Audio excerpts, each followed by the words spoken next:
We banned from Ghana.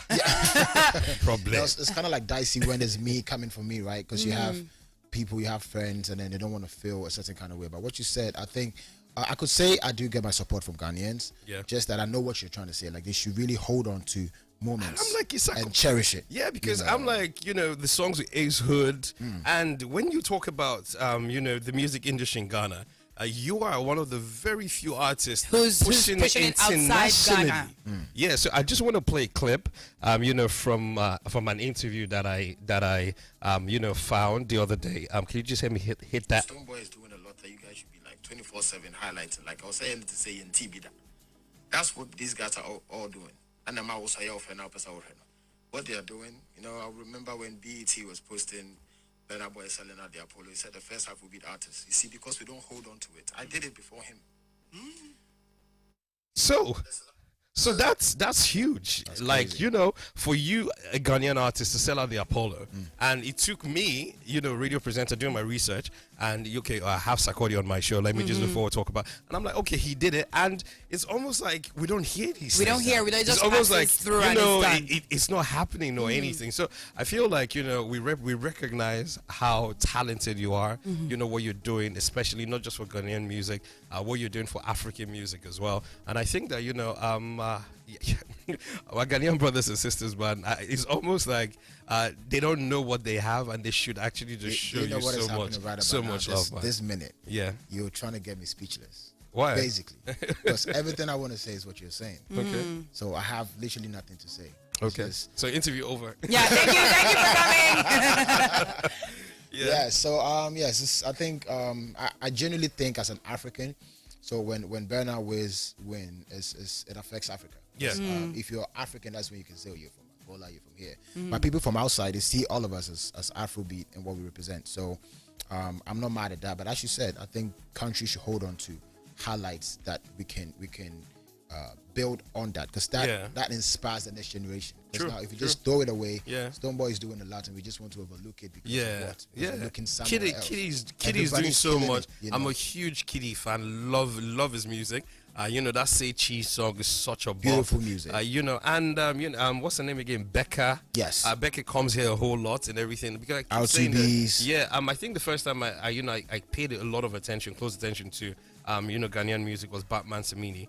That he won, he won an award. Yeah, the headies and everything. So in my own, and I'm like, Ghanaian music is, I liken it to South African music because it has so much soul. Yeah. And there's no way you hear Ghanaian song and you don't not hear know. their local language inside. So you guys are so proud of your culture. Thank you so much. So proud of you being Ghanaian, and it's like you just carry everywhere. This is refreshing. Yeah. Thank you. It's Thank great. you. I mean, so because I don't buy into, forget what we do on Twitter, that whole Nigerian, Ghanaian, and Jollof, whatever, anything. It's so love. at the end of the day, good banter. It's love. So it's good banter, but I see us as one strong brotherhood. There's a whole lot that binds us together.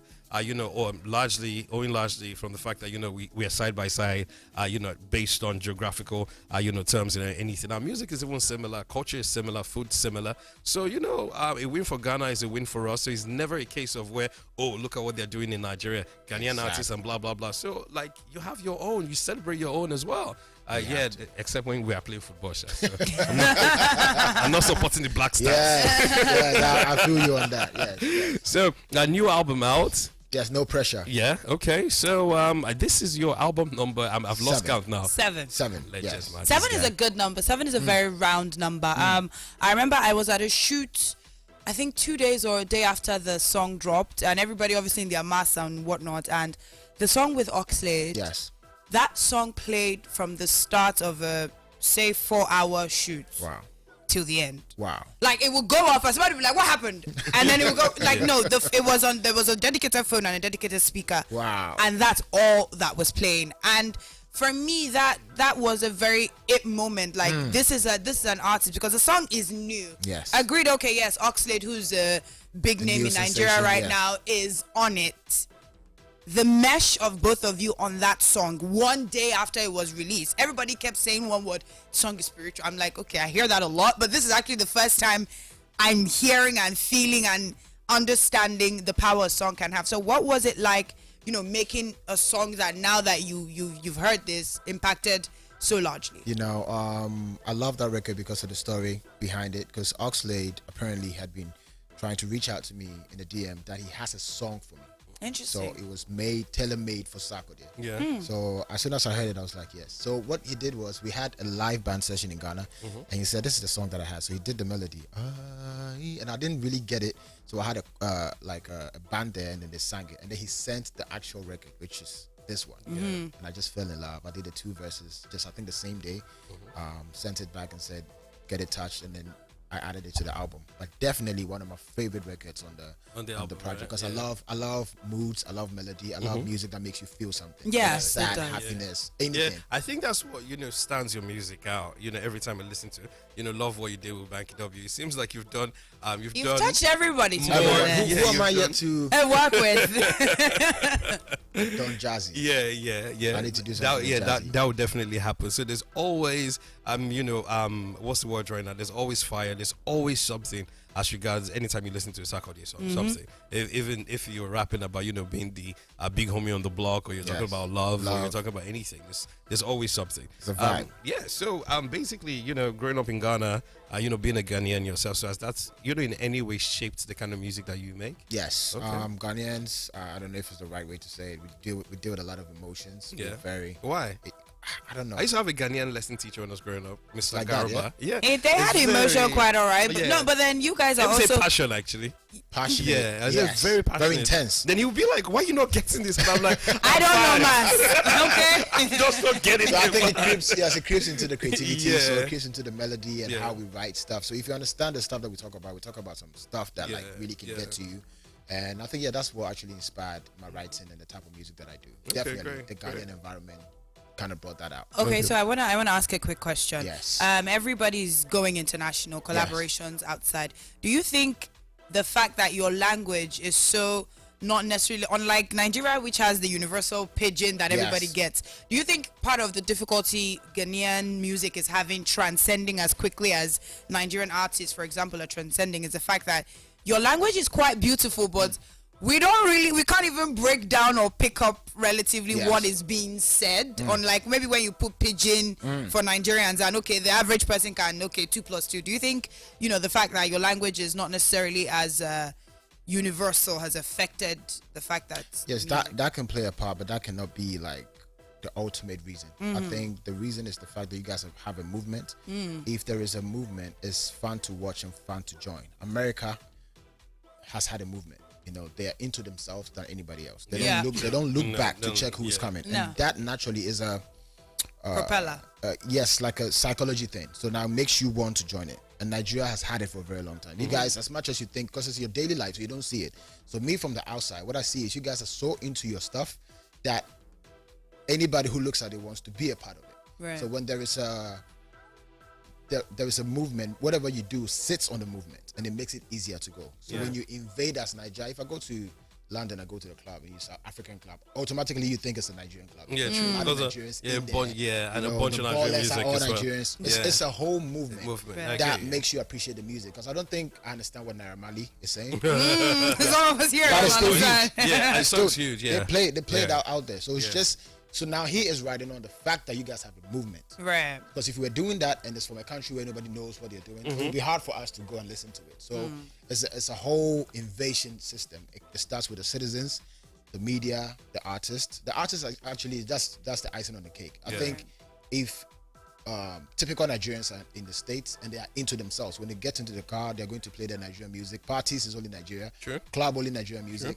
If you are close to them, by the time you realize You I be have bumping. a friend who's in China now. This girl is singing the Chinese music because she doesn't have access to listen on the to other side. Afrobeat, yeah. So that's what I'm saying. That's Yeah, what yeah. Nigeria has been doing. So until Ghana can also have that type of movement. And see, when Azonto came and Azonto was, you see, It was everywhere. It was you everywhere. didn't care whether you Yeah. understood it or not. Yeah, it was everywhere. Plus, if you get what we are saying, which we do, Kiddy sings in English sometimes. We have Camido, we have How to Beats. Even myself, I put in some English in there. Yeah. But it's just that we need to have a movement that mattresses what we are doing. Yeah, but already you guys have the big return you're doing, in December. Yes, the year where of return. yeah. So the year of return, where everybody wants to be in Ghana, or everybody's in Ghana as well. But I also, from the school of thought that thinks that Africa is a continent of over 200 million. What's over a billion people? Sorry, Nigeria is 200 million, and I feel like constantly we look towards the West for this sort of influence and validation constantly. So when we look at BETs over local awards, we look at foreign collaborations over local collaborations and everything, and I believe that maybe it's time where we in Africa start to say we can be able to make that movement, we can be able to do our thing because we have the numbers. We have varying degrees of inequalities as regards purchasing power and everything, but I believe that little by little we can be able to just stack on top of that and constantly just make it seem like we can be here and just keep doing our thing. Yes, we don't need no validation. Back to what I just said about Ghana, Nigeria. So on a larger scale, it's Africa and the world. Right. So until Africa started invading together with one identity, Afrobeat, now we have a spot. Now we control the narrative. Now we are what is cool. So it's the same thing. It took time.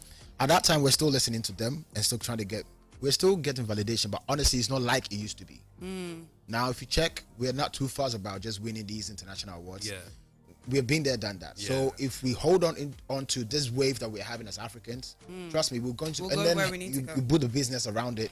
I think we'll be good to go. Definitely. No problem. So 10:38 right now. It's been a very, I think, we need to actually just sit down and just have like a 2-hour conversation and just chop it up and just keep talking about. I can't believe this is Beats and I'm here for just a few because you guys support me so much. I know because we here what we try to do, especially outside the core of the music that we play, we constantly want to seek out big songs on the continent. The Kiddies, the Sarkordie, a bunch of artists from Ghana, and also I think Abu Siswa the other day, she was here all the way from South Africa, and she said when she put out her first song, and she go on Twitter, and a big radio station in Nigeria was playing the song. So I just believe that constantly we here just try to just rise above that competition amongst ourselves as as Africans, and just say as long as good music, as long as the song is a bop, you just keep playing it so we can constantly be parts of people's success stories. Thank you. Wherever you go, that a radio station out of where I live or where I come from was constantly just playing my music and just supporting. So as long as you're black, you're African, I see ourselves we see ourselves as brothers and sisters. Thank you, man. I appreciate that. Yeah, no problem. So hats off to that. So the album is a bop. It's doing mad numbers everywhere. No Pressure, 7th studio album out right now, all platforms. You can follow me, Sarkodie, Sarkodie. Make sure you copy it. And make sure that it's for all music lovers. It's not just limited to, it's hip-hop dominated because Black Love, which had Lucky with Rude Boy and all these incredible records, was more of Afrobeat. So just me moving from that, I had to get back into my rap zone for the typical Sarkodie lovers and give them some rap music and then also give them Afrobeat, which is Now Living Thing featuring Oxlade. Absolutely, I love this. Yes, and a couple records. I went to Tanzania to recruit my brother Harmonize. Went to SA to get Casper on that. Went to UK to get gigs. Went to the States to get Ballet. Yeah, so it was a well thought out, well put together. It's like a potpourri. Please go copy this out right now. Sarkodie, No Pressure album on all platforms. Okay, so yes, Non-Living Thing, one of the biggest songs out there right now. Sarkodie and Oxlade. My name is Osi, hanging out with Ada. Thank you so much for stopping by. It's been a very, very eventful conversation that we had today. So we're looking forward to times where you can come back and we'll talk about other things that span outside music, culture, politics, everything that's going on in Nigeria, everything that's going on in Ghana, and how enlightened people are becoming right now, asking for change and trying to hold leaders accountable. So I think it's a great time for every young person on the continent right now. Okay, so yes, Non-Living. I sound like a politician. Wow. Yes, you do. Come on. Sarkodie and Oxlade. My name is Osi. It's the Beats 99.9 FM. Keep it here.